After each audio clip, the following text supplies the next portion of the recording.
In today's pup news, it's another beautiful day of promoting PAW Patrol and paying for Spin Master's licensed products, while they copyright strike my channel for what seemed to me to be completely absurd reasons. But more on that later. First, there's plenty of news, most but not all, for the Dino Movie. We've got new shots, new promo animations, a new character name, new toys, and maybe, just maybe, news about the Zuma Special.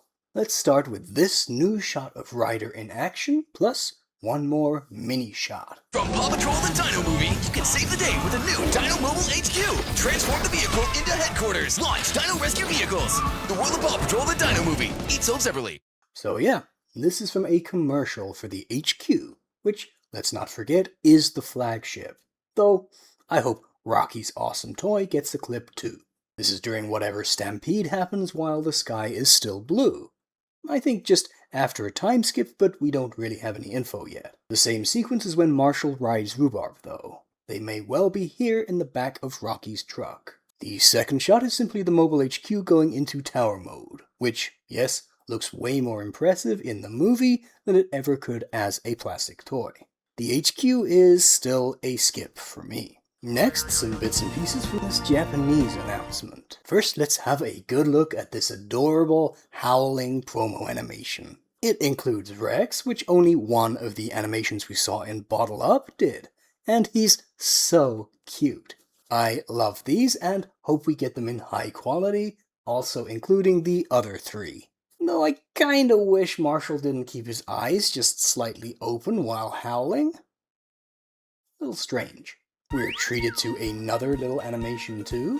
This time it's Rex playing with the Mahakalas, and it's super cute. This is also actually the clearest yet we've seen his makeshift wheelchair. Great job keeping it working, boy. The animators here are just so good. The sense of weight and momentum in just this little moment is done so well. There's more to this announcement that's of interest than just the new animations too. This lady, Oshima Yuko, who used to be in AKB48, has been announced as playing Harper. This lines up with what we previously learned from Brazil about this character being called Harper Cutello, with that surname likely a localization for butcher or cleaver or similar. Both ladies look a bit too nice for it, but this is very likely this character, and the Japanese article describes her as a jungle expert assisting Mayor Humdinger. We can be almost certain this character is Harper, and she's almost certainly played by Meredith McNeil in the original version. These two give us even more interesting info. They're comedian duo Jambo Takao and Ikeda Naoto, known as Rainbow. Jambo is going to be playing Alistair, Terry Crews's character. And no, Japan hasn't reached the stage where they can match races when dubbing. The article says Alistair is a diamond hunter, which we pretty much guessed, though he could have simply been a demolitions expert. More intriguing is Ikeda-san's character, who's called Dustin. This is a totally new name to us. Apparently, he's a social media-obsessed teen. If he'll be on the island, or maybe in some way connected to Paris Hilton's character, we don't know. After all, she's on her phone when we oh, wait. Sorry, that's spoiler stuff. Ikeda is known as a male makeup guru, so kind of like James Charles, back before we found out James Charles was, James Charles. So maybe that's gonna be the type Dustin is. Though, honestly, I think that's too specific, and he'll just be some dumb Gen Z stereotype. I do hope Movie 3 brings some hype back to the Japanese fandom.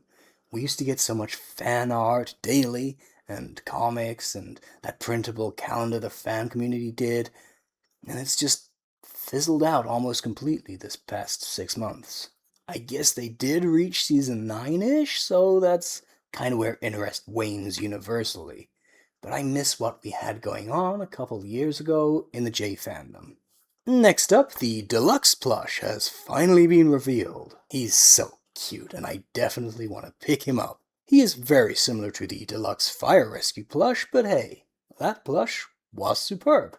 I'll most definitely keep a lookout for this little guy. Now, of course, the marketing is kicking in, and there are events all over the world getting announced, and all sorts of random merch coming out, so I won't be covering all of it. Basically, I'll only talk about things if we see something new and interesting, like a brand new toy or new artwork. That said, special mention to Italy for bringing out Dino Movie melons. Come on, I can't not talk about the Dino Movie melons. Superb. Moving on to Dino World, the Dino Movie video game, along with the clip I reacted to earlier in the week, an article came out. There's just one very interesting point to look at. It says, things eventually build towards one of the game's most exciting sequences, where players must rescue Timmy after he becomes trapped by Mayor Humdinger. Once reunited, players take direct control of Rex riding Timmy in a special escape sequence through the volcano region as everything begins to erupt around them. We've been worried the game won't have any chance to play as Rex, and I did speculate it may happen in some sort of side sequence, like when you play as Clank in a Ratchet & Clank game. So this is a relief. Playing as Rex and Timmy during an eruption escape sequence sounds pretty awesome, I have to say. In other news, Spin Master are trying to capitalize on World Cup fever with some soccer pups. There's a Chase and Sky, where Chase, and only Chase, has been given a single articulated limb for kicking. Make of that what you will. And then a set of smaller, cheaper-looking figures that includes Marshall and Rubble.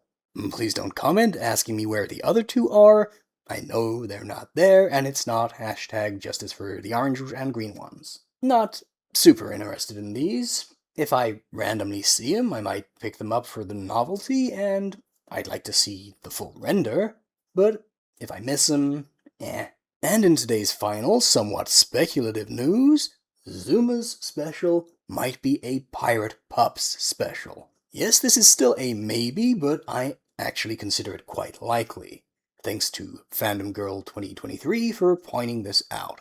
Yes, a new book called Ahoy Dude, a Zuma Pirate Adventure has appeared. And though it might be just another picture book and nothing more, a subtitle like A Zuma Pirate Adventure is very unusual.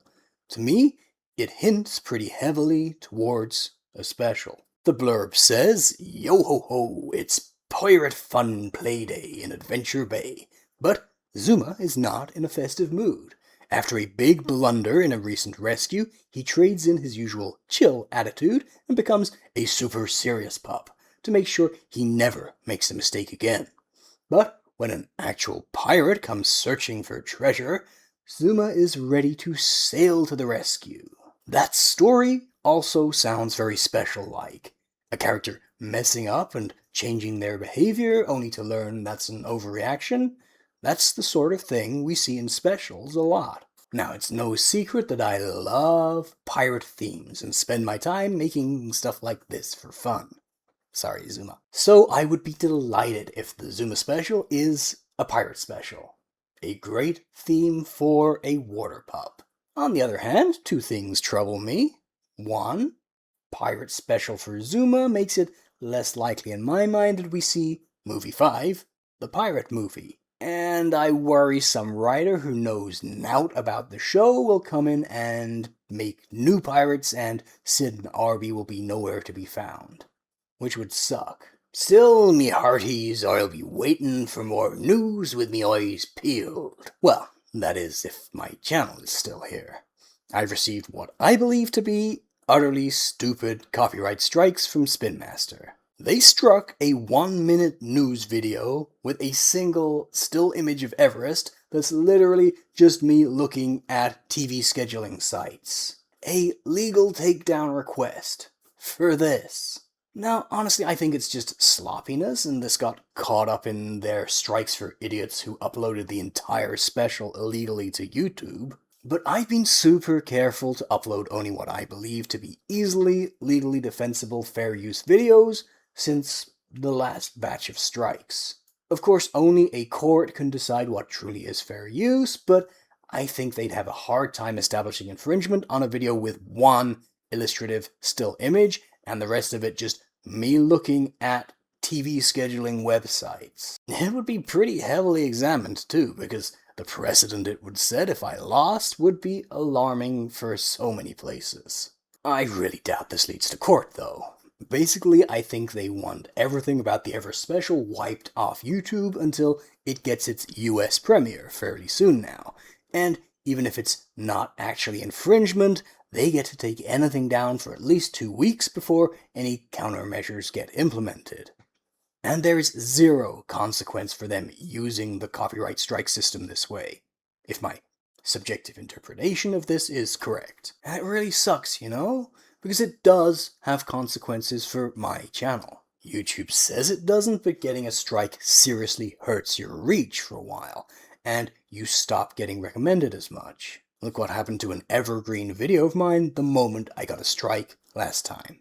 I don't know if it's happening this time too, but my shorts suddenly seem to not be doing so well these past 2 days since the strike. And this just stings, because I do so much to promote Spin Master's product, and build hype for the movie, and try to bring a spark to what feels like a dying fandom. When Spin Master keep on attacking me for dumb stuff, well, maybe I should consider if there are better places I could be. Click here for my video reacting to that new Dino World footage, or click here for my video about last time Spin Master went on their copyright strike spree. That's all for today though, and I'll see you guys again next time.